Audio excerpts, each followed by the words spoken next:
অপূর্ব ভাইয়ের সাথে যখনই কাজ করি মনে হয় যে ওই কাজটা থেকে অনেক কিছু শেখা যায়। যখন আমি ইন্ডাস্ট্রিতে থাকবো না, মানুষ যেন আমার কাজ দিয়ে আমাকে মনে রাখে। যদি অভিনয়ে ওই জিনিসটা এইস করতে পারি, তারপরে ছবি গান চিন্তা করবো। আমার প্রীতম ভাইয়ের গান খুব ভালো লাগে। আমি প্রথমবার হচ্ছে সিজেপির অ্যাওয়ার্ডে এসেছি। আমি আশা করতেছি যে খুব ভালো একটা টাইম যাবে। কাজ আলহামদুলিল্লাহ ভালোই যাচ্ছে, বেশ কিছু কাজ আসবে সামনে, সো দেখি, হোপ ফর দ্য বেস্ট। হ্যাঁ, রিসেন্টলি ভাইয়া মানে বিদেশ থেকে আসার পরে একটা কাজ করেছি আমি মাশিকুল ভাইয়ার ডিরেকশনে। সো ওইটা রিলিজ হবে নেক্সট ইয়ার। কাজটা নিয়ে বেশ ভালোই প্রত্যাশা। অপূর্ব ভাইয়ের সাথে যখনই কাজ করি মনে হয় যে ওই কাজটা থেকে অনেক কিছু শেখা যায়, কারণ হি is a very very good teacher, very cooperative. So ভাইয়ের সাথে কাজ করা itself is experience for me. So কাজ থেকে যা আউটকামই আসবে ভালো হবে ইনশাল্লাহ। ব্যাটে বলে যদি মিলে তাহলে করব খুব সুন। আর একটু প্রিপেয়ার হই। আমি তো তেমনও একটা পুরনো হই নাই এখনও, আরও এক্সপিরিয়েন্স বাকি, আরও অনেক এক্সপিরিয়েন্সড হতে হবে। তারপরে যদি ভালো গল্প, ভালো টিম পাই তাহলে অবশ্যই, কেন সামনে ভালো ভালো ভালো কাজ যেন করতে পারি। যখন আমি ইন্ডাস্ট্রিতে থাকবো না, মানুষ যেন আমার কাজ দিয়ে আমাকে মনে রাখে।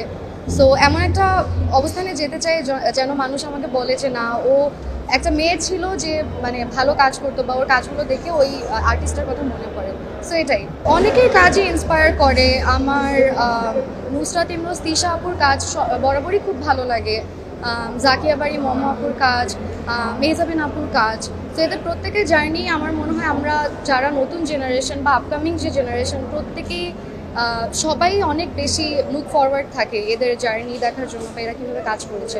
So they are the people we always look up to. না, গানের আসলে এভাবে চর্চা করা হয় না।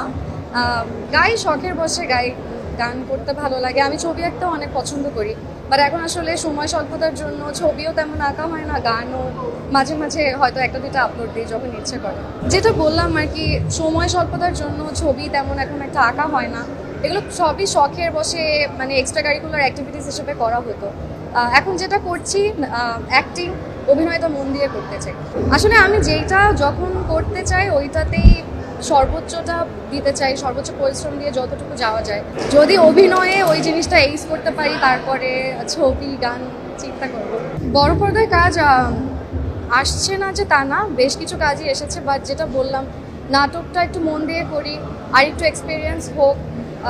আমি যেই ভালোবাসাটা নাটকের অডিয়েন্সের থেকে পেয়েছি, আমি চাই বড় পর্দায় যখন আসবো মানুষ যেন আমাকে সেইভাবেই গ্রহণ করে নেয়, যেই ভালোবাসা দিয়ে আমাকে নাটকে গ্রহণ করেছে। সো একটু টাইম নেই, দেখা যাবে।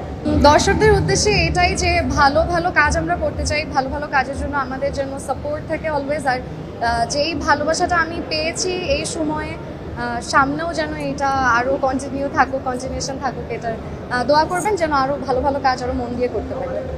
আমার প্রীতম ভাইয়ের গান খুব ভালো লাগে। Pritam Hasan, I think he is a very very prominent and he has done a lot for this industry. So একদিকে সে খুব ভালো অভিনয় করে, very effortless, and at the same time গানও খুব ভালো গায়। সো মাথায় আসলে এখন প্রীতম ভাইয়ের কথাই আসলো। আরও অনেকের গানই পছন্দ। এটার কারণ হচ্ছে সবসময় বলি যে আসলে কোয়ালিটি ওভার কোয়ান্টিটি। কাজ কম হোক, বাট কাজগুলো যেন সময় নিয়ে ভালোভাবে করতে পারি। অবশ্যই অবশ্যই, কারণ আমার কাছে শুরুর থেকে আগে হচ্ছে আমি দেখতাম না যে কার কাজ কে ডিরেকশন দিচ্ছে বা কো আর্টিস্টকে।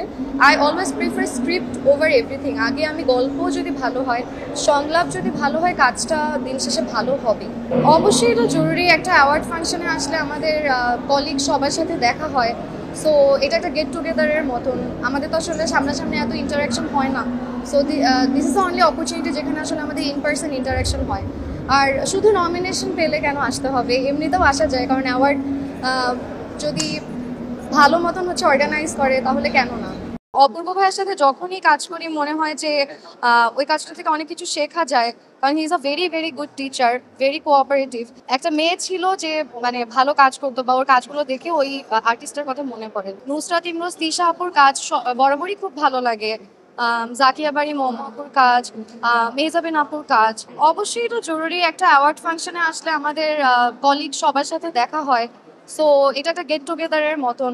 আমাদের তো আসলে সামনাসামনি এত ইন্টারাকশন হয় না। So this is only opportunity যেখানে আসলে আমাদের ইন পার্সন ইন্টারাকশন হয়। আর শুধু নমিনেশন পেলে কেন আসতে হবে, এমনিতেও আসা যায়, কারণ অ্যাওয়ার্ড যদি ভালো মতন অর্গানাইজ করে, তাহলে কেন না?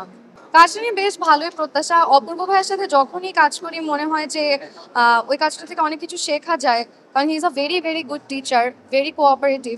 সো ভাইয়ের সাথে কাজ করা itself is experience for me. So কাজ থেকে যা আউটকামই আসবে ভালো হবে ইনশাল্লাহ। ব্যাটে বলে যদি মিলে তাহলে করব খুব সুন। আর একটু প্রিপেয়ার হই। আমি তো তেমনও একটা পুরনো হই নাই এখনো, আরো এক্সপিরিয়েন্স বাকি, আরো অনেক এক্সপিরিয়েন্স হতে হবে। তারপরে যদি ভালো গল্প, ভালো টিম পাই তাহলে অবশ্যই, কেন। সো এমন একটা অবস্থানে যেতে চাই যেন মানুষ আমাকে বলে যে না, ও একটা মেয়ে ছিল যে মানে ভালো কাজ করতো, বা ওর কাজগুলো দেখে ওই আর্টিস্টের কথা মনে পড়ে। রিসেন্টলি ভাইয়া মানে বিদেশ থেকে আসার পরে একটা কাজ করেছি আমি মাশরিকুল ভাইয়ার ডিরেকশনে। সো ওইটা রিলিজ হবে নেক্সট ইয়ার। সো এই তো। অনেকের কাজই ইন্সপায়ার করে আমার। নুসরাত ইমরোজ তিশা আপুর কাজ বরাবরই খুব ভালো লাগে। জাকিয়া বাড়ি মোহাম্মদপুর কাজ, মেহজাবিন আপুর কাজ। তো এদের প্রত্যেকের জার্নি আমার মনে হয় আমরা যারা নতুন জেনারেশন বা আপকামিং যে জেনারেশন, প্রত্যেকেই সবাই অনেক বেশি লুক ফরওয়ার্ড থাকে এদের জার্নি দেখার জন্য, বা এরা কিভাবে কাজ করেছে। So they are the people we always look up to. না, গানের আসলে ওইভাবে চর্চা করা হয় না। আহ, গাই শখের বসে গাই, গান করতে ভালো লাগে। আমি ছবি আঁকতেও অনেক পছন্দ করি, বাট এখন আসলে সময় স্বল্পতার জন্য ছবিও তেমন আঁকা হয় না, গানও মাঝে মাঝে হয়তো একটা দুইটা আপলোড দিই যখন ইচ্ছে করে। আমার প্রীতম ভাইয়ের গান খুব ভালো লাগে। Pritam Hasan, I think he is a very very prominent and he has done a lot for this industry.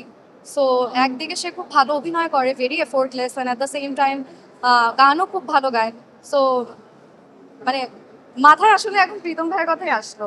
এটার কারণ হচ্ছে সব সময় বলি যে আসলে কোয়ালিটি ওভার কোয়ান্টিটি। কাজ কম হোক, বাট কাজগুলো যেন সময় নিয়ে ভালোভাবে করতে পারি। অবশ্যই অবশ্যই, কারণ আমার কাছে শুরুর থেকে আগে আমি দেখতাম না যে কার কাজ কে ডিরেকশন দিচ্ছে বা কো আর্টিস্টকে। I always prefer script over everything. আগে আমি গল্প যদি ভালো হয়, সংলাপ যদি ভালো হয়, কাজটা দিন শেষে ভালো হবে। সময় স্বল্পতার জন্য ছবি তেমন এখন একটা আঁকা হয় না। এগুলো সবই শখের বসে, মানে এক্সট্রা কারিকুলার অ্যাক্টিভিটিস হিসেবে করা হতো। এখন যেটা করছি, অ্যাক্টিং, অভিনয়টা মন দিয়ে করতে চাই। আসলে আমি যেটা যখন করতে চাই ওইটাতেই সর্বোচ্চটা দিতে চাই, সর্বোচ্চ পরিশ্রম দিয়ে যতটুকু যাওয়া যায়। যদি অভিনয়ে ওই জিনিসটা এইস করতে পারি, তারপরে ছবি গান চিন্তা করবো। বড় পর্দার কাজ আসছে না যে তা না, বেশ কিছু কাজই এসেছে, বাট যেটা বললাম, নাটকটা একটু মন দিয়ে করি, আর একটু এক্সপিরিয়েন্স হোক। আহ, আমি যেই ভালোবাসাটা নাটকের অডিয়েন্সের থেকে পেয়েছি, আমি চাই বড় পর্দায় যখন আসবো মানুষ যেন আমাকে সেইভাবেই গ্রহণ করে নেয়, যেই ভালোবাসা দিয়ে আমাকে নাটকে গ্রহণ করেছে। সো আর একটু টাইম নেই, দেখা যাবে। দর্শকদের উদ্দেশ্যে এটাই যে ভালো ভালো কাজ আমরা করতে চাই, ভালো ভালো কাজের জন্য আমাদের জন্য সাপোর্ট থাকে অলওয়েজ। আর যেই ভালোবাসাটা আমি পেয়েছি এই সময়ে, সামনেও যেন এটা আরো কন্টিনিউশন থাকুক, এটা দোয়া করবেন যেন আরো ভালো ভালো কাজ আরো মন দিয়ে করতে পারি।